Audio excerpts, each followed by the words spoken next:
आज Doubtnut app download करें।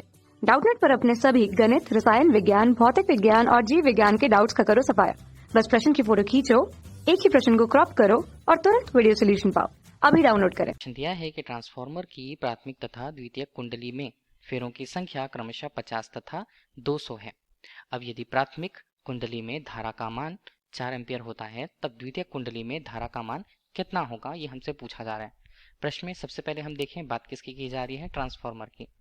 तो ट्रांसफार्मर में होता क्या है, देखिए ट्रांसफार्मर में अगर हम देखें तो दिया क्या क्या उसके लिए, प्राथमिक कुंडली में फेरों की संख्या अगर दी गई है तो प्राथमिक को हम प्राइमरी के रूप में एनपी हम दे देते हैं, फेरों की संख्या को एन से प्रदर्शित किया जाता है जिसका मान दिया है 50।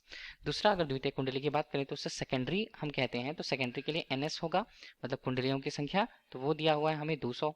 अब इस तरह से बोला है कि प्राथमिक कुंडली में धारा का मान मतलब आईपी का मान अगर हम देखें तो वो कितना है, वो यहाँ पर बोला है कि 4 एम्पियर है।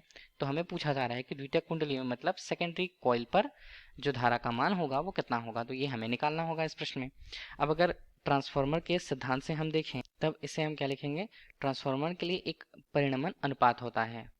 अब ट्रांसफार्मर के परिणमन अनुपात के हिसाब से अगर हम बात करें तो जो द्वितीय कुंडली में फेरों की संख्या होती है और प्राथमिक कुंडली में जो फेरों की संख्या होती है उसका मान होता है ट्रांसफार्मर का परिणमन अनुपात। और ये किसके बराबर होगा, ये यहाँ पर बराबर होगा प्राथमिक कुंडली में बहने वाली धारा और द्वितीय कुंडली में बहने वाली धारा के अनुपात के मान के बराबर। इसी सूत्र में सभी मानों को रख करके देखते हैं तो हमारे पास एनएस का मान है 200 और यहाँ पर एनपी का मान हमारे पास है 50, जबकि हमें किसका मान निकालना है, हमें आईएस का मान निकालना है। आईपी का मान हमारे लिए है 4, तो आईपी बटे यहाँ पर आईएस अगर हमने लिखा तो यहाँ पर ये मान पहले बचता है 5 और ये बनता है 4 के रूप में, ठीक है। आईपी का मान हमारे लिए 4 है और यहाँ पर आईएस का मान जो हमें निकालना है वो है, तो आईएस का मान अगर हम निकालें तो निकालने के बाद हमारे पास इसका मान कितना आता है, 1 एम्पियर। तो हमें कह सकते हैं कि द्वितीय कुंडली में बहने वाली धारा का मान 1 एम्पियर प्राप्त होता है इस प्रश्न के अनुसार, ठीक है। तो यही हमारे लिए इस प्रश्न का उत्तर होगा, 1 एम्पियर।